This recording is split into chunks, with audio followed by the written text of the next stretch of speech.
여러분 안녕하세요. 오늘도 날씨가 무덥죠. 오늘은 러브맘 심리센터에서 아이가 말을 안 들어요. 제멋대로 굴어요. 이런 아이 어떻게 해야 할까요? 를 제목을 가지고 여러분하고 한번 고민하는 시간을 갖기를 원합니다. 말도 안 듣고 공격적인 태도에 제멋대로 구는 우리 아이, 가족이나 선생님, 친구들에게 부정적이고 버릇없는 모습을 보이는 우리 아이를 볼 때마다 수없이 혼내봤지만 그게 뭐 어때서 라며 자신의 행동에 수긍하지 않고 오히려 더 당당해하고 재밌어 하는 듯한 아이의 반응에 우리 부모님들은 당황스럽고 속상해집니다. 또 저희 센터에 오는 아이들 중에 늘 친구들을 못살게 굴고 또 선생님한테도 제멋대로 굴고 매일 하루에 한 번씩 친구들을 울리는 우리 아이 어떻게 해야 할까 이런 고민을 가지고 많이 오는데요. 아이의 공격적인 언행을 일반적인 아동 발달 과정의 한 부분으로 보고 있거나 여러분 단순히 기질적인 문제로 생각하는 것은 아닌지 이 시간 한번 생각해 보세요.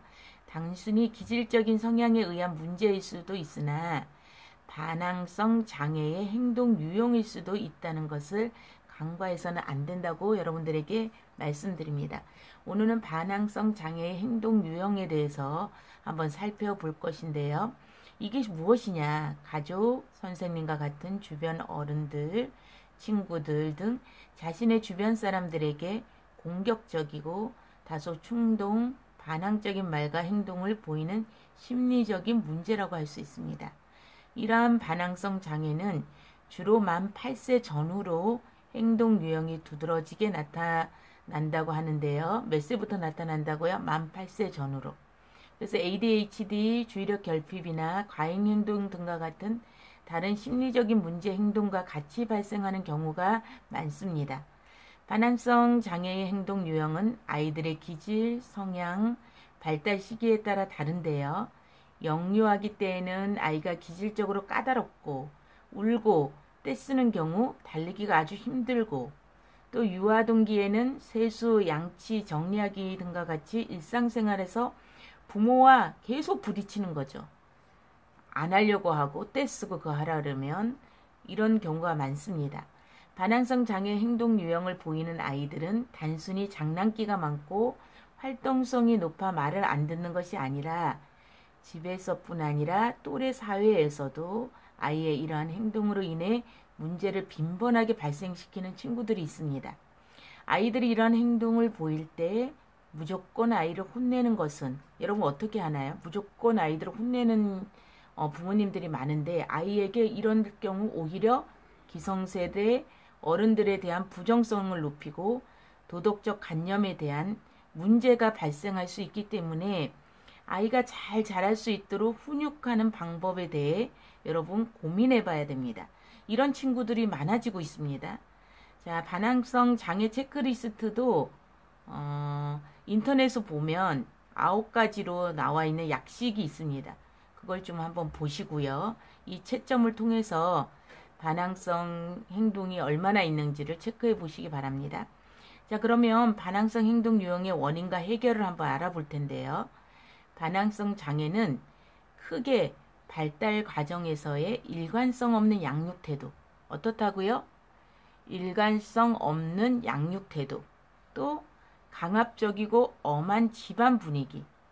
또는 부모의 심리적인 우울감과 불안이 아이에게 전이됨으로써 나타날 수 있습니다.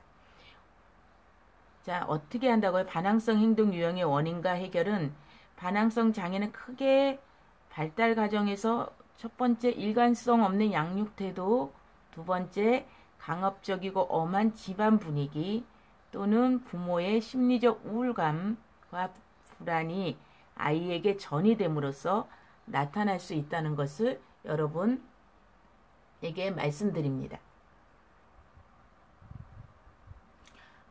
반항성 장애에 대해서 한번 살펴보았고요. 또 두 번째 챕터는 우리는 성공보다는 실패를 통해 많은 것을 배우고 얻었다라는 제목을 가지고 여러분들에게 공유합니다. 교사나 부모로서 나는 아이에게 선택의 기회를 주고 있는가? 이 질문에 여러분 뭐라고 대답할 수 있겠습니까? 아이 대신 생각해주고, 아이 대신 판단해주고, 아이 대신 결정해주고 있는 것은 아닌가? 또 어른들이 대신 생각해주고, 판단해주고, 결정해주고, 행동해주는 방식으로 기르고 나서 그 아이가 성인이 되어 스스로 생각하고, 스스로 판단하고, 스스로 결정하리라고 생각하는 것은 큰 오산입니다. 콩을 심고 팥이 나오기를 기대하는 것과 같습니다. 즉 어려서부터 아이 스스로 생각하고 판단하고 결정하는 기회를 많이 주어야 그 아이가 성인이 돼서도 스스로 생각하고 판단하고 결정할 수 있는 것이 지극히 당연합니다. 스스로 생각하고 판단하고 결정한 것만이 실천으로 이어질 가능성이 높습니다. 여러분 이 글을 여러분들에게 읽어드렸는데요. 여러분들 어떻게 생각하나요? 여러분 자녀들을 스스로 판단하고 스스로 결정하도록 돕고 있나요? 이것을 어릴 때부터 하지 않으면 결정장애가 올 수가 있습니다. 아이가 더러운 것을 만지려고 하면 아이의 손을 탁 치면서 안 돼! 라고 못하게 할 수도 있고, 아이가 뜨거운 것에 손을 대려고 해도 아이에게 못하게 합니다. 하지만 아이를 크게 위험에 빠뜨리는 일이 아니라면 작은 위험에 노출시키는 것에서부터 아이는 더 많은 것을 배울 수 있다는 것을 여러분들이 생각해 주시기 바랍니다. 뜨겁거나 더러운 것을 말로 아무리 설명해도 아이 수준에는 이해하기가 어렵습니다. 하지만 뜨거운 것을 만져 손의 그 느낌과 위험을 직접 경험한 아이는 강렬한 배움을 얻을 수 있습니다. 여러분 어릴 때 이런 경험들 많죠? 그 다음부터 이 아이는 부모가 그런 것을 만지리라고 해도 만지지 않게 될 것입니다. 그러면서 아이는 스스로 살아가고 스스로 문제를 해결하며 스스로의 행동과 판단에 책임을 지는 사람으로 자라게 됩니다. 우리는 여러분 살아오면서 성공보다는 실패를 통해 많은 것을 배우고 얻었음을 알 수 있지 않나요? 그러므로 아이의 실패하는 경험에 대해 부모가 두려움을 가질 필요가 없습니다. 그런 시행착오를 통해 아이는 많은 것을 느끼고 생각하고 배우기 때문입니다. 아이는 말을 통해 잔소리를 통해 배우는 것이 아니라 부모의 행동, 본보기를 통해 배웁니다.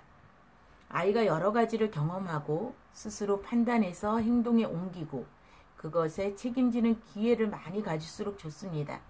실패의 경험이 없는 아이는 성장한 후에 큰 실패가 닥쳤을 때 이겨내기가 어렵습니다.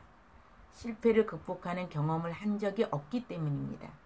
여러분 생각은 어떤가요? 실패를 통해서 많은 것을 배우고 얻은 것처럼 자녀들에게도 실패를 통해서 많은 것을 얻을 수 있는 그런 기회를 주시는 것 오늘 한번 다시 생각해 보시기를 원합니다.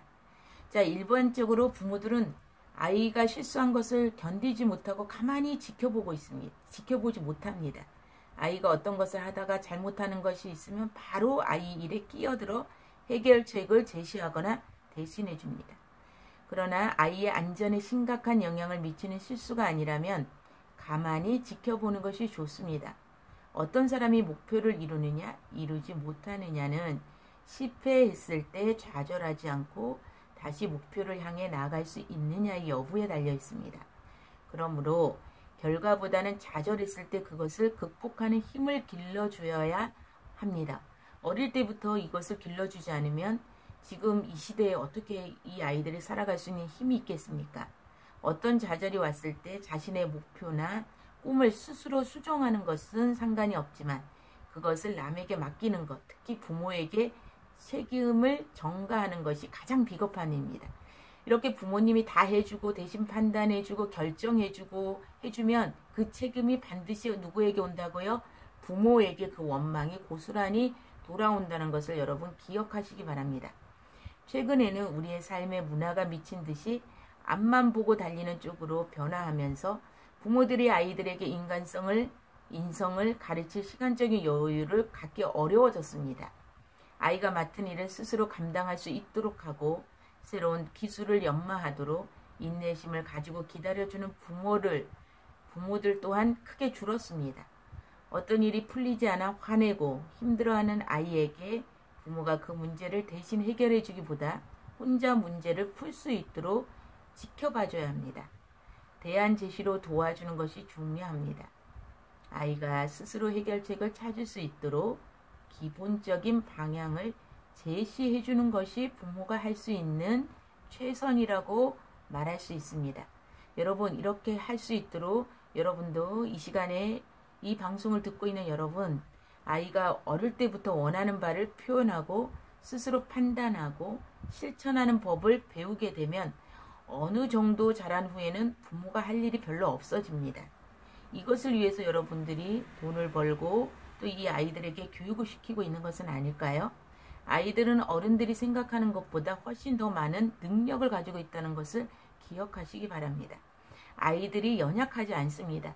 아이들에게 이런 기회를 주면 잘하는 것을 많이 현장에서 볼 수 있습니다. 아이들은 어른의 눈에는 어려 보이지만 스스로 할 수 있는 힘을 충분히 가지고 있다는 것을 기억하시고, 단지 위험하거나 힘들다는 이유는 시키지 않기 때문에 못하는 것입니다. 10살 정도의 아이는 얼마든지 집안 청소를 도울 수 있고 쓰레기를 분리수거할 수 있으며 자기 방을 정리할 수 있습니다. 아이에게 책임감을 기르고 선택하는 안목을 키우며 스스로 해결하는 능력을 기르려면 무엇보다 아이가 선택하는 기회를 많이 부여해야 합니다. 스스로 선택하는 아이는 많은 생각을 할 수밖에 없고 선택의 결과를 미리 예견해야 하며 결과에 대해 다른 사람에게 책임을 떠넘길 수 없습니다. 이렇게 스스로 책임지는 법을 배우고 스스로 살아가는 힘을 기르게 되는 것입니다. 아이에게 다가오는 어려움이나 고난, 도전에 스스로 맞서도록 내버려 두지 않는다면 아이는 자기 동기와 내면의 힘을 기를 기회를 얻기 어렵습니다. 아이를 자율적이고 독립적인 존재로 기르려면 훌륭하게 성장하는 데 따르는 책임의 상당 부분을 아이에게 넘겨주어야 합니다. 그렇게 아이 스스로 책임을 지게 되면 옳고 그름을 판단할 줄 알게 되고 자기 인생의 주인의식을 느끼게 됩니다. 여러분, 오늘은 3가지로 말씀을 드렸는데요. 여러분들이 아이들에게 반항적인